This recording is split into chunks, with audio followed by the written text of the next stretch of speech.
కోసం అత్యవసర మరమ్మతుల కోసం బడ్జెట్లో 1711 కోట్ల రూపాయలు కేటాయించడం జరిగింది అధ్యక్ష. కానీ కేవలం ఖర్చు పెట్టింది 1100 చిల్లర కోట్లు మాత్రమే ఖర్చు పెట్టి 66% మాత్రమే పూర్తి చేయగలిగారు అధ్యక్ష. అదేవిధంగా ఏదైతే రెన్యువల్స్ పునరుద్ధరణ కోసం గత 5 ఏళ్ల బడ్జెట్లో 1471 కోట్లు పెడితే 950 కోట్లు మాత్రమే పెట్టడం జరిగింది. అంటే 62% మాత్రమే పని చేయగలిగారు అధ్యక్ష. గత 5 ఏళ్లలో క్యాపిటల్ స్కీమ్ కింద 3540 కోట్లు బడ్జెట్ కేటాయించగా కేవలం బడ్జెట్లో 30% మాత్రమే చేసి ఈ యొక్క ప్రభుత్వం ఈ యొక్క రాష్ట్రానికి చేయకూడదు రోడ్లంటుగా దీనికి మాత్రం అన్యాయం చేయడం జరిగింది అధ్యక్ష. అదేవిధంగా ఏదైతే న్యూ డెవలప్మెంట్ బ్యాంక్ ద్వారా మనం తీసుకునేటువంటి ప్రాజెక్టులకు ఎన్డీపీ స్కీమ్లో 3014 కోట్ల వ్యయంతో 1244 కిలోమీటర్ల పొడవు విస్తరణ మరియు బలోపేతం చేసే పనులు చేపట్టడం జరిగింది అధ్యక్ష. దానికి గాను కేవలం 199 కోట్లకు మాత్రమే బిల్లులు చెల్లించడం జరిగింది. 3000 చెల్లించబడ్డాయి. ఇంకా 231 కోట్ల రూపాయల బిల్లులు పెండింగ్ లో ఉన్నాయి అధ్యక్ష. ఈ స్కీమ్ నందు 70% న్యూ డెవలప్మెంట్ బ్యాంక్ రుణము మరియు మన రాష్ట్ర ప్రభుత్వం తరఫున 30% వాటా ఇవ్వవలసి ఉంది అధ్యక్ష. మే నెల 2022 నందు బ్యాంక్ వారు 232 కోట్ల రూపాయల నిధులు విడుదల చేశారు అధ్యక్ష. ఆ విడుదల చేసిన నిధులు కూడా 1.5 సంవత్సరం 2 సంవత్సరాలకు వాళ్ళ ప్రత్యేకమైన అవసరాల కోసం వాడుకొని ఇక్కడ కూడా కాంట్రాక్టులకు చెల్లించకపోవడం వలన ప్రతి సంవత్సరం మనం దాదాపుగా 300 కోట్లకు పైన తీసుకుంటూ వస్తే ఆ యొక్క రెన్యూవల్ చేస్తా వస్తే 5 ఏళ్ళకు 1500 కోట్ల రూపాయలు ఎన్డీబీ బ్యాంక్ ఇచ్చేటువంటి అవకాశాలు ఉండడాన్ని కూడా ఈ ప్రభుత్వ స్వార్థం కోసం కేవలం 92 కోట్ల రూపాయలు మాత్రమే ఖర్చు పెట్టి వాళ్ళకు రియంబర్స్మెంట్ ఇవ్వడం జరిగింది అధ్యక్ష. ఈ యొక్క 2023-24 సంవత్సరంలో 106 కోట్ల రూపాయలు కూడా మళ్ళా ఖర్చు చేయడం జరిగింది అధ్యక్ష. అంటే ఇక్కడ కూడా ఏదైతే బ్యాంకులు ఎన్డీబీ బ్యాంకు కానీ ఇచ్చినటువంటి నిధులు కూడా ఈ యొక్క ప్రభుత్వం సద్వినియోగం చేసుకోవడం లేకపోవడం వల్ల ఈ రోజు మనకు ఈ రహదారులన్నీ కూడా ఈ పరిస్థితికి రావడానికి కారణమని కూడా మీకు తెలియజేస్తున్నాను అధ్యక్ష. బ్యాంకు వాటాకు చెల్లించిన వాటిని కూడా ఎన్నిసార్లు వారు బ్యాంకు వారు అడిగినప్పటికీ అప్పుడు ఉండేటువంటి ప్రభుత్వం ఎటువంటి జవాబులు ఇవ్వకపోవడంతో ఈ యొక్క రాష్ట్రం మీద ఉండేటువంటి అభిప్రాయం కూడా చెడ్డ అభిప్రాయంతో వారు మీటింగ్లకు పిలుస్తూ కూడా రాకుండా పోవడం జరిగింది అధ్యక్ష. కాబట్టి ఇందువల్ల ప్రాజెక్ట్ ఎన్డీపీ వర్క్ కింద చేసేటువంటి వర్కులు ఎక్కడికక్కడే నిలిచిపోయి ఈ రోజు రోడ్లు అధ్వాన స్థితికి రావడం జరిగింది. అదేవిధంగా సిఆర్ఐఎఫ్ పనులు కూడా అధ్యక్ష. సిఆర్ఐఎఫ్ పథకంలో 2296 కోట్ల రూపాయలకు గాను 1750 కిలోమీటర్ల పొడవున విస్తరణ పటిష్టం చేయాలని చెప్పి చేపట్టడం జరిగింది. అది కూడా 2296 కోట్లకు చేసిన తర్వాత 851 కోట్ల రూపాయలు ఇప్పుడు కూడా పెండింగ్ ఉండడంతో కాంట్రాక్టర్లు కూడా ఆందోళన చెందుతున్నారు అధ్యక్ష. ఈ యొక్క పథకంలో ఖర్చు పెట్టిన ప్రతి రూపాయి 100%, అంటే మనం ఈ యొక్క 300 కోట్ల రూపాయల సిఆర్ఎఫ్ కింద గవర్నమెంట్ కింద మనం డెవలప్ మనకి వెనక రిటర్న్ చేస్తే అదేవిధంగా ప్రతి సంవత్సరం మనకు మళ్ళీ తిరిగి వాళ్ళు 300 రూపాయలు ఇస్తారు అధ్యక్ష. అంటే ఆ యొక్క ఉండేటువంటి సదుపాయాన్ని కూడా ఈ యొక్క ప్రభుత్వం చేసుకోకపోవడం వల్ల 1500 కోట్ల రూపాయల టర్నోవర్ కూడా నిలబడిపోయింది అధ్యక్ష. అదేవిధంగా 23-24 సంవత్సరంలో కేంద్ర ప్రభుత్వం వారు 485 కోట్ల రూపాయలు విడుదల చేశారు. ఇందులో కూడా కేవలం 243 కోట్లు మాత్రమే చెల్లించి ఆ డబ్బులు కూడా రాకుండా చేశారు అధ్యక్ష. ఇప్పటి వరకు వివిధ శాఖలలో పనులు జరిగినటువంటి 2504 కోట్ల రూపాయలు ఇంకా కాంట్రాక్టర్లకు చెల్లించవలసినవి ఉన్నాయి. వాళ్ళందరూ కూడా చాలా ఇబ్బందులు పడుతూ ఉన్నారు. వాళ్ళందరూ కూడా మా దగ్గరికి వచ్చి చెప్పుకోవడం జరుగుతుంది అధ్యక్ష.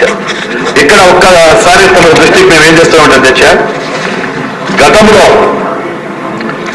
ప్రభుత్వం చేసే విధానం వల్ల రాష్ట్రంలో పరిధిలో రహదారులన్నీ కూడా గుంతలమయంగా మారిపోయి ఈ రోజు ఎక్కడ రహదారులు సరిగ్గా లేకపోవడం వల్ల కొత్తగా పరిశ్రమలు రావడం లేదు. అదేవిధంగా పరిశ్రమలు ఒకటే కాకుండా మన రాష్ట్రంలో ఎన్నో వసతులు ఉన్నప్పటికీ అనేకమైన టూరిజం ప్రాంతం ఉన్నప్పటికీ చాలా మంది కూడా చుట్టుపక్కల ఉండేటువంటి జిల్లాల వారు కావచ్చు, వేరే రాష్ట్రాల నుంచి వచ్చిన వారు కావచ్చు, ఈ రహదారుల వెంట వెళ్ళాలంటే టూరిజం కూడా దానివల్ల వచ్చేటువంటి టూరిజానికి కూడా ఆదాయం తగ్గిపోయింది అధ్యక్ష. అదేవిధంగా కొత్త పరిశ్రమలు రావాలంటే గతంలో తెలుగుదేశం ప్రభుత్వంలో మనం కొత్తగా వచ్చినప్పుడు కానీ మళ్ళీ మన ప్రభుత్వం అధికారంలో ఉన్నప్పుడు చాలా మంది మన రోడ్డుల గురించి గొప్పగా చెప్పుకునే వాళ్ళు అధ్యక్ష. కర్ణాటక ప్రభుత్వం అటు మహారాష్ట్ర ప్రభుత్వాలు కూడా వచ్చి మన రోడ్లు ఏ విధంగా తీరు ఉన్నాయని చెప్పారు. గతంలో తమరు కూడా ఆర్ఎండ్బి మినిస్టర్గా ఉన్నారు. గతంలో ఆర్ఎండ్బి మినిస్టర్గా ఉండేటువంటి వాళ్ళు కూడా చాలా గర్వంగా ఫీల్ అయ్యేవాళ్ళం. అంటే ఒక ఆర్ఎండ్బి గవర్నమెంట్ డిపార్ట్మెంట్ ఒక మంత్రిగా ఉన్నామని చెప్పి తల ఎత్తుకొని తిరిగే వాళ్ళము ఈ రోజు తల దించుకునే విధంగా చేసింది ఈ యొక్క అసమర్థత ప్రభుత్వం అధ్యక్ష. దీనివల్ల రోడ్ల అభివృద్ధి చేయకపోయినా అటు పర్యాటక రంగం, ఇటు జిఎస్టీ రావడం తగ్గిపోయింది. అదేవిధంగా ఏదైతే మైనింగ్ డిపార్ట్మెంట్ కు సంబంధించినటువంటి జిఎస్టీ కూడా కాకుండా సీలరేజ్ ఫీజులు కూడా రావడం లేదు అధ్యక్ష. వీటన్నిటికీ ప్రధానంగా కారణాలు కూడా ఇవన్నీ కూడా ఉన్నాయి అధ్యక్ష. అదేవిధంగా ఇక్కడ ఒక విషయం తమ ద్వారా తెలియజేస్తున్నాను అధ్యక్ష.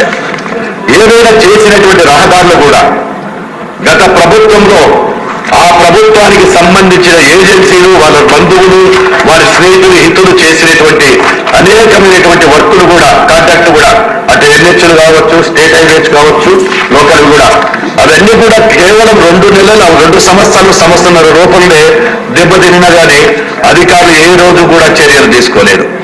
మరి గత ప్రభుత్వంలో మేము అపోజిషన్ పార్టీలో ఉండి ఎందుకు మీరు చర్యలు తీసుకోవడం లేదంటే కూడా రైట్ ఇన్ఫర్మేషన్ యాక్ట్ ప్రకారం పెట్టి ఎన్నిసార్లు చెప్పినా కూడా జవాబులు ఇవ్వలేదు అధ్యక్ష.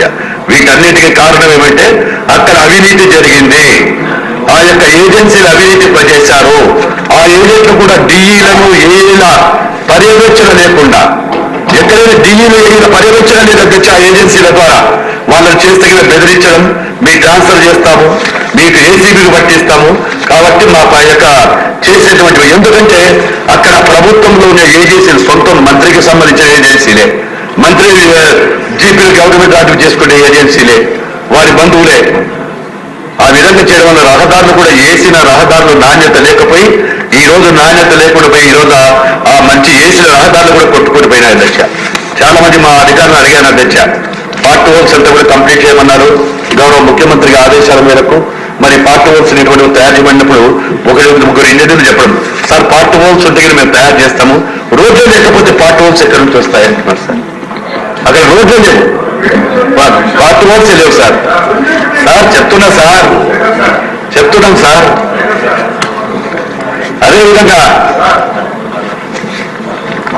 అదేవిధంగా గతంలో మీరు కూడా చేశారు. మీరు ఆర్ఎండ్బి ఉన్నప్పుడు ఏ విధంగా పనుల నాణ్యత ఇన్స్పెక్షన్ ఉండేది. అదేవిధంగా గతంలో మన గౌరవ ముఖ్యమంత్రి గారు ఉన్నప్పుడు ఒక స్పెషల్ ఇంజనీర్ కూడా చేసేసి ఎక్కడ రోడ్లు వేస్తే అక్కడ ఆయన ఇవ్వడం జరిగింది ఆర్డర్స్. మిషన్ పెట్టి అక్కడ ఎంత వస్తూ ఉంది ఆ మెజర్మెంట్స్ కూడా తీసుకుంటే కాంట్రాక్టర్లు వణికిపోయి పని చేసి నిజాయితీగా పనిచేసిన కాంట్రాక్టర్లు అప్పుడు సంతోషంగా నిద్రలే ఉన్నారు సార్. ఇప్పుడు విజిలెన్స్ డిపార్ట్మెంట్లకు పెడితే దాని మీద కూడా మరీ ఆక్షేపణలే. ఇప్పుడు చాలా నా దగ్గరికి కూడా ఈ నెల కూడా రావడం జరిగింది అధ్యక్ష. దీనన్నిటికీ కూడా ఒక అసమర్థుడైనటువంటి ఒక ముఖ్యమంత్రి, ఒక చేతగాని ముఖ్యమంత్రి, ఈ అసమర్థత పరిపాలన అనుభవం లేని ముఖ్యమంత్రి చేయడం వల్లే రాష్ట్రం అంతా కూడా ఈరోజు వెనుకబడిపోయింది. ఈరోజు రాష్ట్రంలో మరి ఇక్కడ పరిశ్రమలు రావాలన్నా మళ్ళీ చేయాలన్నా ఒక ఆర్ఎండ్బి డిపార్ట్మెంట్ కూడా శక్తివంతం లేకుండా గౌరవ ముఖ్యమంత్రి గారికి కూడా అడగడం జరిగింది. ప్రతిపాదనలు వచ్చాయి. ఈ ప్రతిపాదనల ప్రకారము